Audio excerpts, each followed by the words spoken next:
Vamos a leer nuestras Biblias en Jeremías capítulo 29, es el pasaje que hemos leído antes, versículos del 1 al 14. Vamos a tener el pasaje ahí. Y mientras lo buscamos, quisiera preguntaros, ¿habéis celebrado ya el pasado lunes 15 de enero? ¿Lo habéis celebrado? Sí, el lunes. ¿No habéis celebrado nada el lunes pasado? ¿15 de enero? Algunos mirando, ¿pero qué se celebraba? ¿No se celebraba nada? ¿No sabes qué se celebraba? Pues se celebraba nada más y nada menos que el conocido como Blue Monday. Blue Monday, de los creadores de Black Friday, llega el Blue Monday. ¿No? Bueno, quien sabe sepa un poquito de inglés se dará cuenta, ¿no?, de que a los anglosajones parece que les gusta, ¿no?, juntar días de la semana con colores, ¿no? Pues tenemos el Black Friday, pues también es el Blue Monday, ¿no? O lunes azul. Pero también se puede traducir blue como triste, no solo como azul, sino como triste, y así es como se traduce, lunes triste. Por eso digo, ¿no habéis celebrado el lunes triste, el día más triste del año? Mira, si tuviera confeti en la mano lo tiraría. ¡Yupi! Seguramente que más de uno lo habrá escuchado, ¿no?, en las noticias, ¿no?, de que el pasado lunes, día 15 de enero, es el tercer lunes de cada mes de enero, es el día más triste del año, según los expertos. Y por varias razones, y muchas tienen sentido, ¿eh? Ojo. Ahora, ya está. Si no, ya le diría a Denlito que esté atento a la predicación. Algunas tienen sentido. Fijaros, se juntan varias cosas, es una especie de mad mix de muchas cosas, ¿no? Se junta el hecho de que hayamos dejado atrás la Navidad. O sea, ya las luces ya se están quitando, ya se están desmontando las luces en las calles. Se supone que ya hemos quitado los adornos de nuestras casas. Algunos no, todavía algunos no. Me da un poquito de pereza, ¿no? Estamos todavía con la resaca de las fiestas y la resaca buena, no me refiero de, ya sabéis, no, o sea, la resaca de haber celebrado estas fiestas y haber gastado y encima estamos en la cuesta de enero. Esperemos que eso no se rompa. Y estamos en la cuesta de enero, por lo que se nota mucho en el bolsillo, ¿verdad?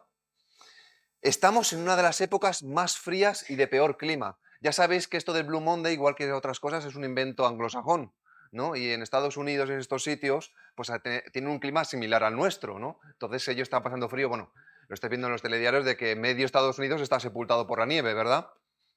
Pues también se junta con eso, de que hace un tiempo fatal, horrible, ¿no? Y además, pues, ¿qué decir? Blue Monday, pues es lunes. O sea, a ver, no me cuadra un Blue Saturday. No me cuadra. Un sábado triste. No, no, no. Si tiene que ser un día triste, el día más triste del año, tiene que ser un lunes. ¿No?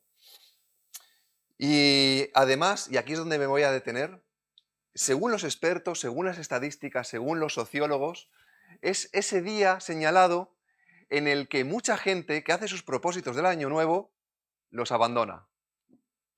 Ya sabéis, supongo que muchos habréis hecho propósitos de año nuevo, ¿no? El día 1 de enero. Este año me apunto al gimnasio. Este año aprendo idiomas.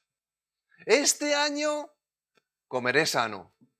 Llega el 15 de enero, más o menos mediados de enero, y se apunta al gimnasio, pero ya no va. Los idiomas, nada. Qué perezada, ¿no? Comer sano, no. Hartarse de nuevo a bollos. Lo típico, ¿no?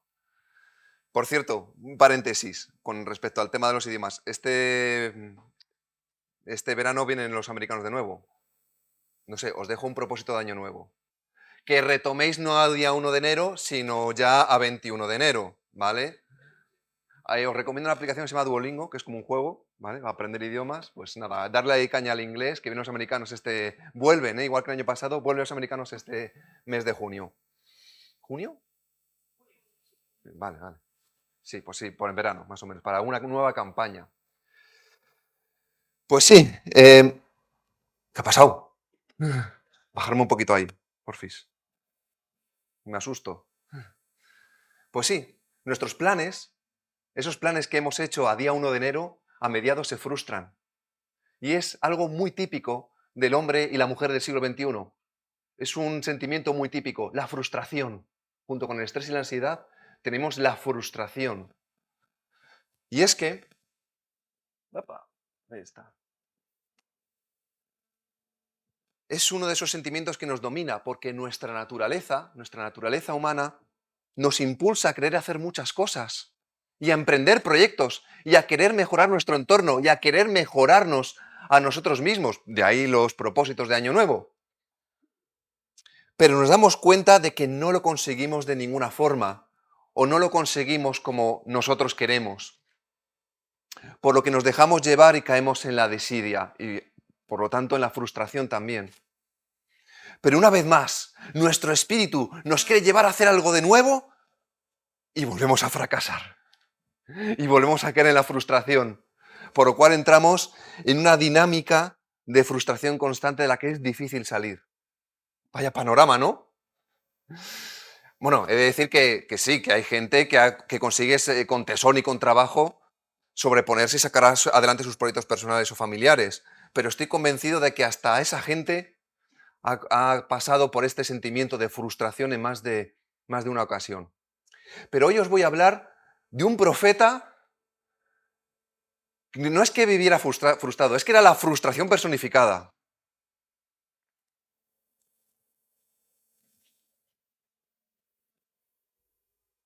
Es lo que vemos en la vida de este profeta del Antiguo Testamento, que muchos expertos bíblicos lo llaman el profeta llorón. Yo le llamo el profeta frustrado, y con razón. Y os lo voy a explicar por qué. Este profeta, tal y como veis en la foto, ha sido testigo del desastre que ha acompañado a su pueblo de Judá. Ese pueblo que pensaba que iba a librarse de una superpotencia de la época como era Babilonia, que no iban a correr, la misma suerte que sus vecinos del norte, del reino de Israel, pero se frustraron en cuanto Nabucodonosor colmó su paciencia, agotó su paciencia y decidió invadir Jerusalén y llevarse al pueblo cautivo a Babilonia. Jeremías escribió, profetizó y vivió frustrado. Y no solo por vivir esta destrucción de su pueblo, sino porque su propia gente, su propio pueblo, ya no solamente es que no le quisiera escuchar, que bastante es, sino que además le insultaron, le maltrataron, le encarcelaron, le tiraron a un pozo lleno de fango, solo por predicar la palabra de verdad. No los babilonios, no, su propia gente, su propio pueblo, no le quiso escuchar. Cuando les advertía de que por ese camino no, estaban llevando un mal camino. De que será mejor de que cuando venga el Babilonia nos rindamos. Será mejor, porque si no va a ser mucho peor. Y solo por eso le maltrataron. Y después de ello, no le hicieron caso. Fue un profeta al que no le hicieron nada de caso. A los suyos llegó, pero los suyos no le escucharon. ¿Os suena de algo eso? ¿Os recuerda a alguien? Y después de esto, fue testigo de la hambruna que vivió Jerusalén cuando Jerusalén fue sitiada. Cómo los ejércitos de una nación extranjera pagana destruían no solo la ciudad, antaño gran capital del reino de Israel, aquella gran ciudad que levantó David y Salomón, sino que arrasaría con el lugar más sagrado para ellos, aquel lugar donde iban a encontrarse con su Dios, que era aquel grandioso templo de Salomón. Lo destruyeron los babilonios. Y Jeremías fue testigo de esa destrucción. Y ahí estaría viviendo el profeta, como vemos en esa foto, viviendo en una ciudad en ruinas, con un puñado de habitantes. No se marcharon todos, quedó gente y luego hablaremos de ellos. Y los suyos a miles de kilómetros siendo desterrados y probablemente esclavizados. Sin embargo, hermanos, esta derrota no sería definitiva. Y la frustración que sentiría Jeremías después de haber advertido y profetizado a su pueblo acerca del mal camino que estaba emprendiendo, se transformó en esperanza en estas palabras que hizo llegar por cartas de Jerusalén a los exiliados y cautivos en Babilonia. Vamos a leer de nuevo las palabras de esta carta Como antes lo hemos leído, vamos a leer solamente desde el versículo 5 hasta el 14. Jeremías capítulo 29, desde el 5 hasta el 14. Dice así la carta que escribe Jeremías a los cautivos en Babilonia. Edificad casas y habitadlas, y plantad huertos, y comed del fruto de ellos. Casaos y engendrad hijos e hijas. Dad mujeres a vuestros hijos y dad maridos a vuestras hijas, para que a su vez tengan hijos e hijas, y multiplicaos ahí, y no os disminuyáis. Y procurad la paz de la ciudad a la cual os hice transportar, y rogad por ella al Señor, porque en su paz tendréis vosotros paz. Porque así he dicho el Señor de los ejércitos, Dios de Israel: no os engañen vuestros profetas que están entre vosotros, ni vuestros adivinos, ni atendáis a los sueños que soñáis, porque falsamente os profetizan ellos en mi nombre. No los envié, ha dicho el Señor. Porque así ha dicho el Señor: cuando en Babilonia se cumplan los 70 años, yo os visitaré y despertaré sobre vosotros mi buena palabra para haceros volver a este lugar. Porque yo sé los pensamientos que tengo acerca de vosotros, dice el Señor, pensamientos de paz y no de mal, para daros el fin que esperáis. Entonces me invocaréis y vendréis y oraréis a mí, y yo os oiré. Y me buscaréis y me hallaréis, porque me buscaréis de todo corazón. Y seré hallado por vosotros, dice el Señor, y haré volver vuestra cautividad, y os reuniré de todas las naciones y de todos lugares a donde yo os arrojé, dice el Señor, y os haré volver al lugar de donde os hice llevar.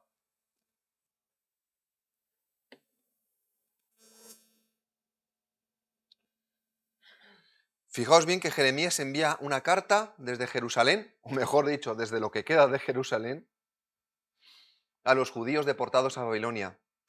Seguramente estos pensarían que estarían viviendo peor que los que quedaron en Jerusalén, y sin embargo no sería así. O por lo menos a la larga no sería así. Si tenemos en cuenta lo que Dios le reveló a Jeremías a través de la figura muy gráfica de dos cestas de higos. Vamos a echar 5 capítulos atrás. Vamos al capítulo 24 de Jeremías. Acompáñame en esta lectura. Es un capítulo muy corto. Dice así, Jeremías 24. Después de haber transportado a Nabucodonosor, rey de Babilonia, a Jeconías, hijo de Joacim, rey de Judá, a los príncipes de Judá y los artesanos y herreros de Jerusalén, y haberlos llevado a Babilonia, me mostró el Señor 2 cestas de higos, puestas delante del templo del Señor.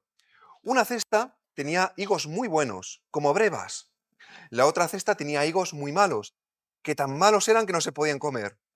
Y me dijo el Señor: ¿qué ves tú, Jeremías? Y dije: higos, higos buenos, muy buenos, y malos, muy malos, que de malos no se pueden comer. Y vino a mí palabra del Señor diciendo: así ha dicho el Señor, Dios de Israel: como a estos higos buenos, así miraré a los transportados de Judá, a los cuales eché de este lugar a la tierra de los caldeos para bien. Porque pondré mis ojos sobre ellos para bien, y los volveré a esta tierra, y los edificaré y no los destruiré, los plantaré y no los arrancaré, y les daré corazón para que me conozcan que yo soy el Señor, y me serán por pueblo, y yo seré a ellos por Dios, porque se volverán a mí de todo su corazón. Y como a los higos malos, que de malos no se pueden comer, así ha dicho el Señor, pondré a Sedequías, rey de Judá, a sus príncipes y al resto de Jerusalén que quedó en esta tierra y a los que moran en la tierra de Egipto, y los daré por escarnio y por mal a todos los reinos de la tierra, por infamia, por ejemplo, por refrán y por maldición a todos los lugares a donde yo los arrojé, y enviaré sobre ellos espada, hambre y pestilencia hasta que sean exterminados de la tierra que les di a sus padres. Curiosamente, los que fueron deportados, los que fueron exiliados, serían los higos buenos, los frescos, los que tenéis ahí, los verdes. Y sin embargo, los judíos que se quedaron en la tierra iban a ser los malos, esos que están ahí podridos. Pero no es algo tan curioso si tenemos en cuenta que lo que parecía maldición para ellos, que era ser desterrados, iba a terminar redundando para bien para todos ellos. Es decir, Había judíos cuyos planes de permanecer y reconstruir Jerusalén iban a ser frustrados al ser obligados a salir de su tierra. Sin embargo, esto no supondría una frustración para Dios. Y a la larga tampoco supondría una frustración para este pueblo. Y esta calamidad que les ocurrió era, como dice el versículo 24:6, para bien, porque Dios pondría su corazón en ellos y porque me parece interesante esta palabra, los edificará, y no serán destruidos, aun a pesar de que iban a estar viviendo en la boca del lobo, ¿no? Allí en Babilonia. Y además, como dice el versículo 24:7, que Dios mismo les dará un corazón para conocerle a Él y que además ellos, los que estaban ahí fuera, se volverán a Dios. Esto es muy interesante porque nos enseña que en muchas ocasiones Dios usa las situaciones más complicadas, las situaciones más frustrantes para bendecirnos, para edificarnos, para hacernos crecer y sobre todo para buscarle a Él. Y luego hablaremos de eso en más profundidad en las aplicaciones. ¿Qué pasaría con los que quedaron en Jerusalén? Los higos chungos. Aquellos que pensarían que se librarían de la maldad, de la opresión y la esclavitud, que finalmente no sería tan esclavitud. Ahí tenemos el ejemplo del profeta Daniel. Aquellos que se librarían de la esclavitud de Babilonia, o esclavitud de Babilonia, ellos representan los higos malos. Son los judíos acomodados y falsamente prósperos que creerían que no necesitaban pasar por la prueba de su destierro. Y por lo tanto, no mirarían a Dios en el momento de la dificultad. Ellos serían objeto a largo plazo de sufrimiento, de hambre y de burla.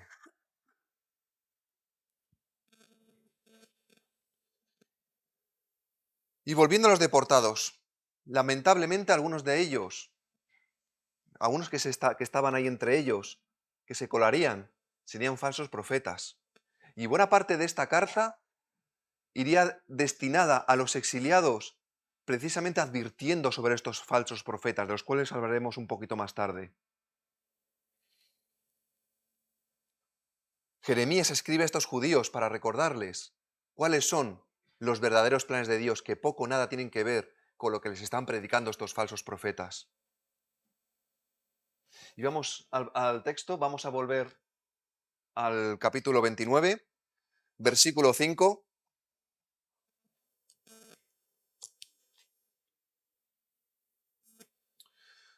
Que dice: edificad casas y habitadlas, y plantad huertos, y comed del fruto de ellos, y casaos, y engendrad hijos e hijas, dad mujeres a vuestros hijos, y dad maridos a vuestras hijas, para que tengan hijos e hijas a su vez, y multiplicaos allí, y no os disminuyáis. ¿Qué le pide Jeremías a los exiliados? Llevar una vida normal. Llevar una vida normal.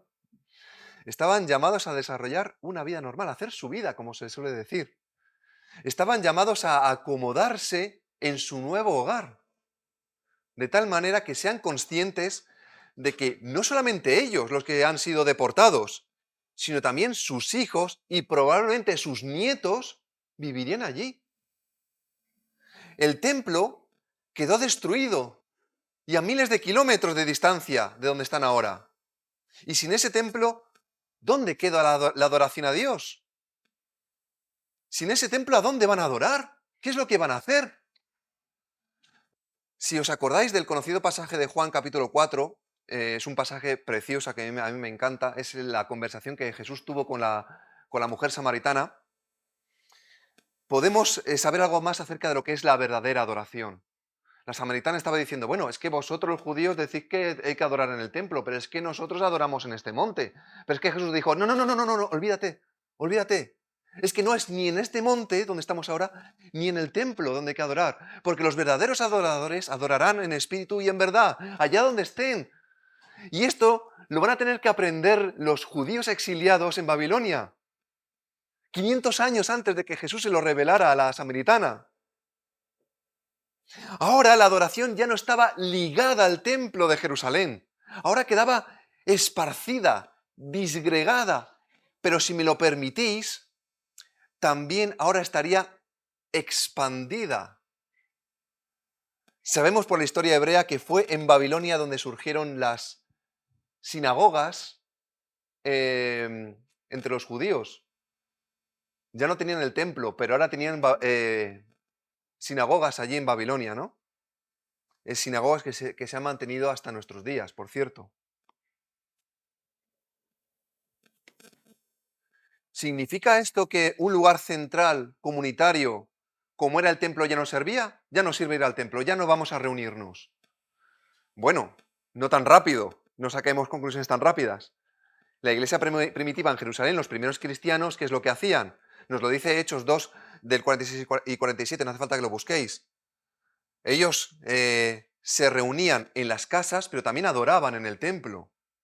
Por lo que estamos hablando de una adoración integral. Si me permitís, llamémosle una adoración 360 grados. Es decir, en el templo y en las casas, una adoración verdadera era posible. Y el caso que nos ocupa de la nueva situación en Babilonia, la frustración por perder aquello que lo consideraban lo más sagrado, se convirtió en bendición porque ahora quedaba multiplicado. Quedaba multiplicado. Supongo que todos recordaremos lo ocurrido en pandemia, ¿no? En fin. Cuando nos confinaron en nuestras casas, ya sabemos que la pandemia ha tenido muchas fases, ¿no? Y todos recordamos cuando nos confinaron en nuestras casas. Esperemos que eso no vuelva. Y recuerdo una especie de viñeta que andaba circulando dentro de nuestro pequeño mundo cristiano. Una viñeta como esta. Ahí la tenéis. Esperemos que se vea y se lea bien. Para quien no lo lea bien y para quien simplemente nos esté escuchando, se puede ver en esa viñeta a Satanás y a Dios, ¿no? Ahí sobre el mundo, ¿no? Y Satanás le dice a Dios, con el COVID-19 te cerré las iglesias. Pero Dios dice, al contrario, abrí una en cada casa y la gracia se multiplicó, ¿no? Esto nos lleva a pensar que Dios no puede ser frustrado. Sus planes siempre tienen éxito, aunque nosotros no lo veamos, ni quizás lo lleguemos a ver. En aquellos lugares donde existe una feroz persecución contra los cristianos, estos experimentan un mayor crecimiento y además predican a Cristo con mayor valentía. Y esto ya se vio cuando Dios permitió la persecución de los primeros cristianos en Jerusalén. Y fue cuando la iglesia pasó de estar concentrada en una sola ciudad a expandirse por todos los alrededores, por Judá, por Samaria y, como dice el pasaje, hasta lo último de la tierra. Y es que, como dicen Pablo en Romanos 5:20, allá donde abundó el pecado, sobreabundó la gracia. Y esto de la gracia nos lleva a pensar en el versículo 7 de Jeremías 29. Los exiliados tenían una misión de paz, pero no una misión de paz como lo que propone la ONU, no, una paz real. Tenían que procurar la paz y rogar por ella, es decir, orar al Señor por ella. De este modo, lo que conseguirían sería bendecir Babilonia. Suena hasta raro, ¿bendecir Babilonia? Sí, bendecir Babilonia. Y además, según nos dice la palabra, esta bendición les traería retorno, les vendría de vuelta. Pero esto es algo bastante revolucionario para la mentalidad de los judíos de aquella época. ¿Cómo iban a procurar la paz y además rogar al Dios verdadero por un pueblo enemigo declarado de ellos? ¿Cómo van a rogar por una nación completamente impía, idólatra y pagana? Con una cultura completamente despreciable y abominable. ¿Cómo van a traer la paz a una nación que no solo les declaró la guerra, sino que además destruyó lo más sagrado que tenían? ¿Cómo iban a bendecirles si ellos han saqueado y matado a miles de los suyos? Señor, no es justo. ¿Por qué tengo que bendecirles? ¿Por qué tengo que procurar su paz si son nuestros enemigos? ¿Y todavía Dios pide que procuremos la paz de esta impía nación y que los bendigamos? Sí. La respuesta es sí. Esto es lo que Dios quiere. Esa paz y esa bendición forma parte del perfecto plan, que no puede ser frustrado, de Dios para una humanidad que le ha rechazado, incluyendo tú y yo. Tú y yo le rechazamos en su día. Lo tenían que hacer. Esto sería un adelanto del mandato explícito de nuestro Señor Jesucristo cuando dijo que amemos a nuestros enemigos. Mateo 5:44. También esto es misión. Al igual que cuando Jesús envió, del pasaje de Lucas 10:5, envió a los 72 a predicar en las aldeas de los alrededores, les dijo, en cualquier casa donde entréis, primeramente decid, Shalom, paz sea a esta casa. Y por supuesto, dentro de las bienaventuranzas, tenemos la de Mateo 5:9, cuando dice, bienaventurados los pacificadores, porque ellos serán llamados, ¿alguien lo sabe? Hijos de Dios. Estamos llamados a ser agentes de paz. ¿Y todo esto por qué lo dice? Versículos 8 y 9 de Jeremías 29. Jeremías apela a no escuchar a los falsos profetas. Llevar una vida normal,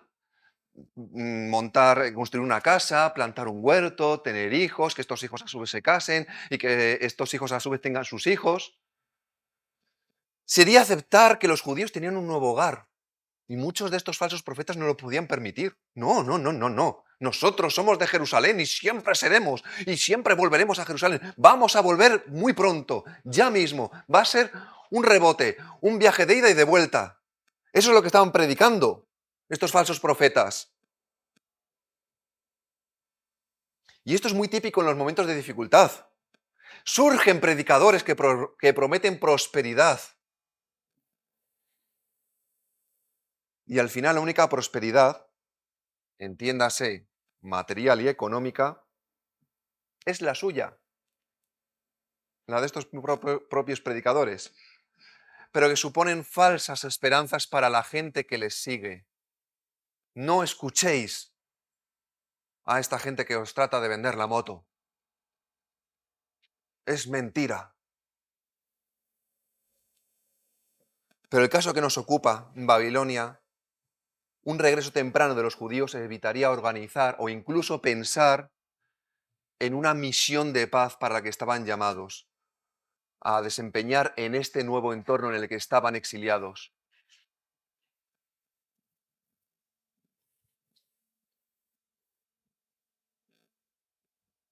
¿Dónde va? ¿Danielito? ¿Daniel? Ayúdame, porfis. Ahí está, gracias. Nos lleva a pensar en el versículo 10. 70 años. Se dice pronto, ¿eh? 70 años. Estamos hablando de que Jeremías sí que pone una fecha de caducidad porque se la ha revelado Dios a su exilio. 70 años implica más de una generación. Muchos, la inmensa mayoría, morirán allí, en Babilonia. Otros muchos nacerán allí. Y algunos nacerán y morirán allí, sin haber conocido jamás la tierra de sus ancestros. Sí, les guste o no, Babilonia era su nuevo hogar. Muchos de los falsos profetas vaticinaban muchos menos años, o como dije antes, ¿no? Que el camino iba a ser de ida y vuelta, ¿no? Y Dios afirma que Él no ha enviado a esos profetas, que no los escuchemos. Sus planes establecen 70 años y por lo que vemos en su palabra, 70 años que se cumplieron y regresaron. Y esto, hermano, nos enseña que hay una buena noticia. Y es algo que todos los cristianos y todos los que tenemos nuestra esperanza puesta en nuestro Señor sabemos que va a ocurrir. Un spoiler de los últimos tiempos. Spoiler, ¿no? Como las películas. Os destripo el final. El mal se acaba. El mal se acabará. El mal sí será frustrado. Llegará un momento que la injusticia se acabará, las guerras se acabarán y la paz reinará. ¿Cuándo? No lo sabemos. Por cierto, no escuchéis a aquellos que ponen fechas, porque ellos no la saben. Nadie en este mundo la sabe. Solo el Padre lo sabe. ¿Cuándo será ese momento? No escuchéis a aquellos que dicen, no, no, no, no. Miran las noticias y dicen, no, no, mira, la guerra en Israel y no sé qué, no sé cuándo. Cristo viene el año que viene. No escuchéis. No sabe cuándo será. ¿Quién sabe si es esta tarde o lo mismo es dentro de 50 años? Pero lo cierto es que hay fecha de caducidad establecido por el Padre para el mal. El mal se acabará, el mal será borrado, sí, será frustrado. La mala noticia es que todavía no, que aún queda, sí, pero todavía no. Y es posible, y espero equivocarme, que nuestra generación no vea ese final, o que incluso puede que tampoco lo vea la generación de nuestros hijos. Pero aún así tenemos que asumir que este mundo que conocemos es injusto y aún lo seguirá siendo.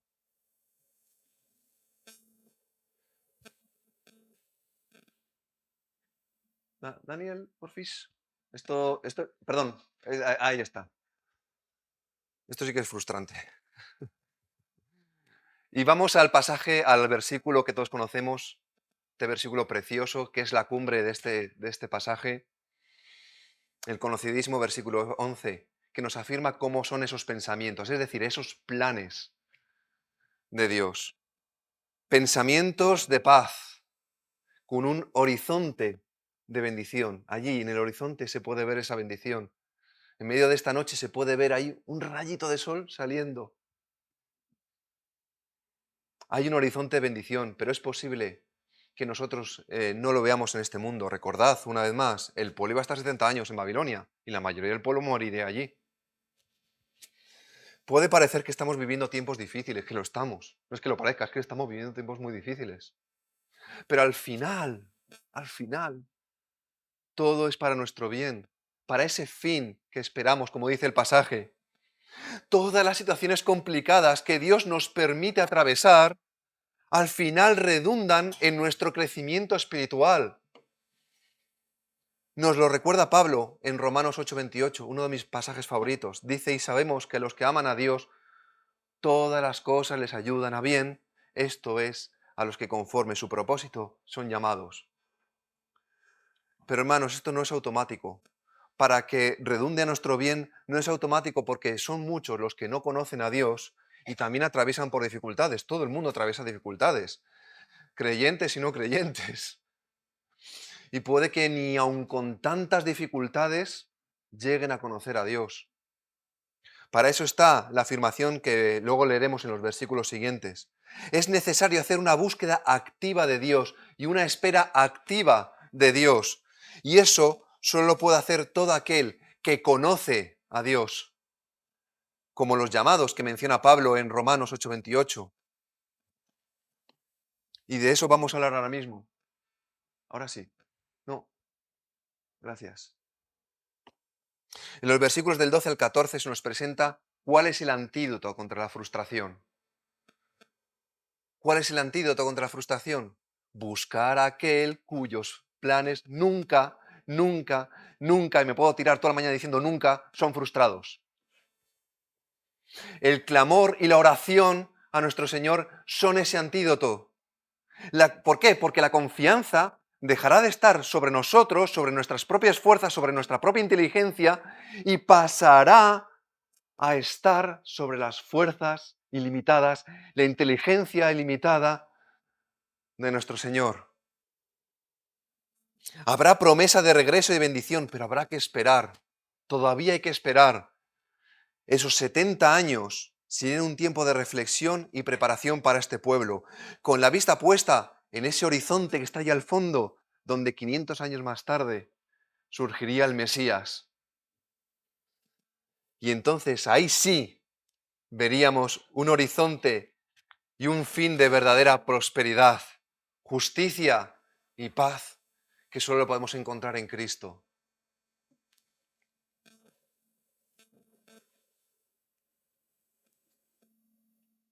Por favor, Dani.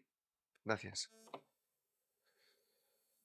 El pueblo se había corrompido estando en su propia tierra, teniendo acceso al templo, teniendo todas las comodidades de su propia tierra.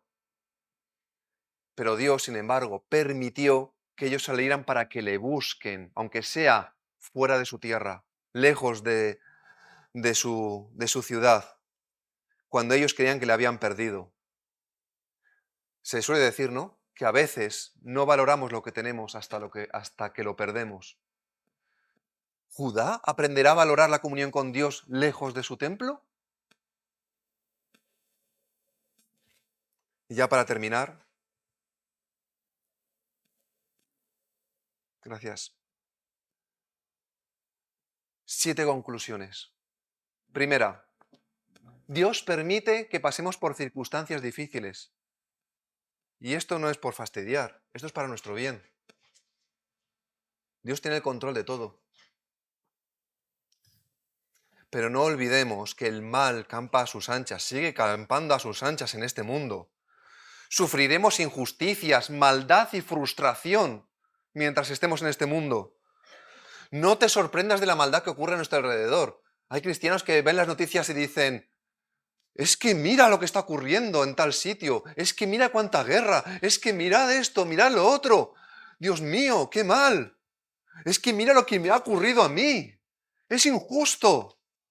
Claro, la oscuridad es oscura. El fuego quema, el agua moja. La oscuridad es oscura. No esperes luz de la oscuridad. Es este mundo que nos ha tocado vivir. No te sorprendas de la maldad. Incluso voy más allá. En ocasiones nosotros mismos podemos llegar a ser agentes de maldad. El propio reino de Judá fue agente de maldad durante mucho tiempo, durante muchos años, y sufrió las consecuencias. Segundo, no sabemos cuánto durará esa maldad.